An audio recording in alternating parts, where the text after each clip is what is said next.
Welcome back. TDA Practice Flowers for Algernon. Such a great novel. We're going to read it, a somewhat truncated version, but basically, we're reading a little novella, y'all. Let's get into it. All right. The big question in this unit is in what different ways can people be intelligent? So I'd like you to highlight with mustard yellow, please. One of the best colors. And I want you to get different. And I want you to get intelligent and people. All right. So take a look at the brain first. Do you see anything that has something to do with being different, being a person, or being intelligent? Let's see. Oh, I see learning. Yes, I do. I see brain. Yes, I do. Oh, and I see intelligence. Noun versus adjective, right? Can you take a moment and switch over the orange and highlight one word that has something to do with either different people or intelligent? Take the time to do that now, please.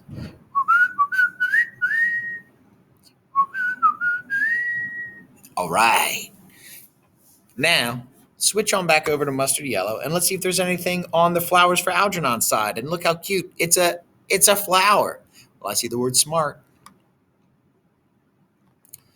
Ooh, what else do I see? I see intelligence again. Oh, do you see anything? Take a moment, please. Switch on over to orange. And I'd like you to find out if there's anything on the flowers for Algernon flower. If there's anything there that goes with different people or intelligence. Go ahead.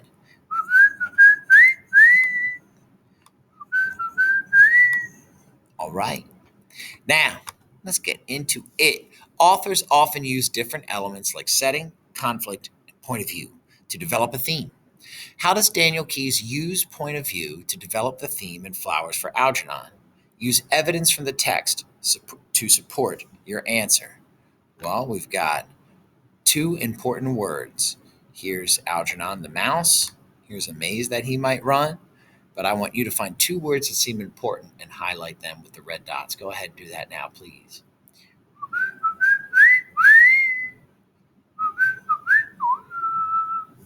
All right. As we read, we'll be thinking about point of view. Please put the check mark up here next to point of view. And whenever we're thinking about point of view, put check mark. This story is written in first person point of view. So if you can put this on first person, it tells the story from the point of view through their eyes, right? Think of the word I, for instance. Can we put that magnifying glass on I? What's important? Point of view, right? And particularly ideas about intelligence. Call me later. And then finally, do you have a question? For instance, do you know what third person objective versus limited versus omniscient? Pardon me. Slide 6. Background. Charlie Gordon, the main character in Flowers for Algernon, undergoes surgery to increase his intelligence. In the story, doctors measure his progress with IQ or intelligence quotient tests. These tests were once widely used to measure intelligence and learning ability. Researchers now recognize that one test cannot accurately measure the wide range of intellectual abilities. Progress Report 1, March 5th, 1965. Dr. Strauss says I should write down what I think and everything that happens to me from now on. I don't know why, but he says it's important so they will see if they will use me. I hope they use me. Miss Kinnean says that maybe they can make me smart. I want to be smart. My name is Charlie Gordon. I'm 37 years old, and 2 weeks ago was my birthday. I have nothing more to write now, so I will close for today. Now, please take a moment, and we're just going to put a question mark on the page. What's a part of the story that you have a question about? Please take the time to do that now.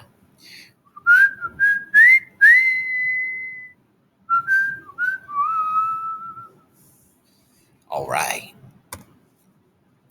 From what point of view is Flowers for Algernon told? While we're reading, we should switch on over to this highlighter and break down this multiple choice question. Read the question twice. From what point of view is Flowers for Algernon told? I'm going to highlight that orange. First person from Charlie's point of view. Well, it says to find the important words and to underline them. Let me do that first. So, point of view, and it's the story of Flowers for Algernon. Okay. Next, put an X question mark or check next to each question. I can do that. I can do that. All right. I'm going to make this less thick though. There we are. There we are. How about like that? First person point of view. First person from Charlie's doctor's point of view. I didn't see anything from doctors, so I'm going to put an X through B. Yeet. Yeet. Third person telling the thoughts of many characters. That's not third person. You know how I know? Because Dr. Strauss says I should write. I, right? So I can cross that out. Trash. Third person telling the thoughts of just Charlie and Miss Kinnian. Well, I saw the word I, so I know it ain't third person. So you can miss me with that. Which means that the correct answer is yeah. A. Slide 10. Progress report 2, March 6th. I had a test today. I think I failed it. I think that maybe now they won't use me.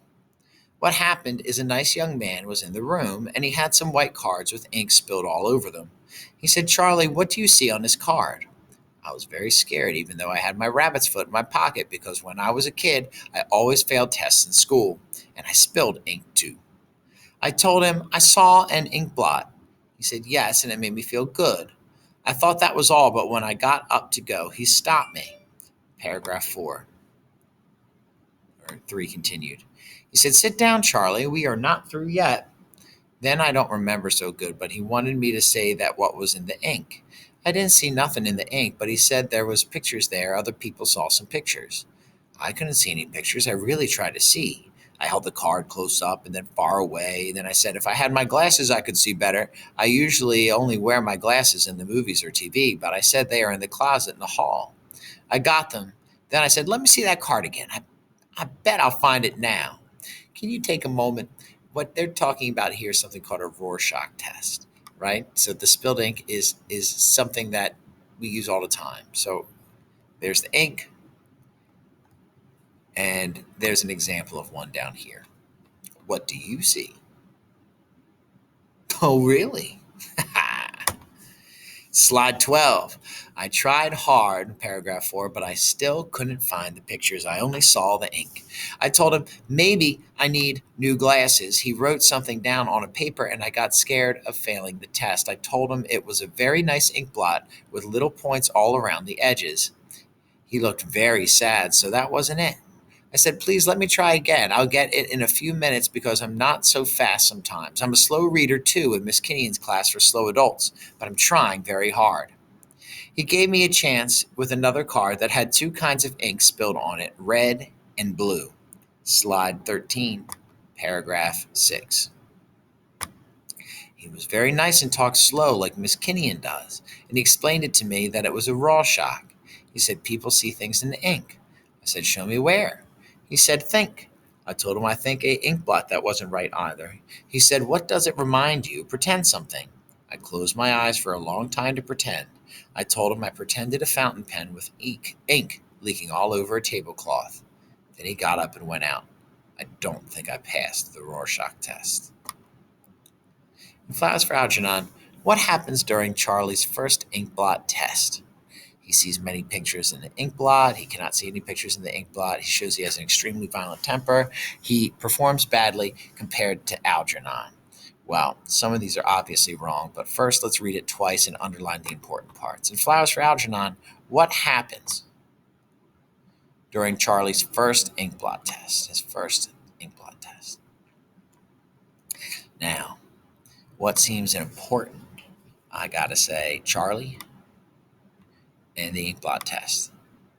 And what happened? All right. Now, I'm going to cross out the ones that I know are obviously wrong. He sees many pictures in the ink blot. Well, he said in the earlier that he didn't see any pictures, so I'm going to put an X through that. He could not see any pictures in the ink blot. I like the looks of that, but let me look at C and D. He shows he has an extremely violent temper. I did not see anybody getting too mad there. He performs badly. Well, that's true compared to Algernon. Well, that's untrue.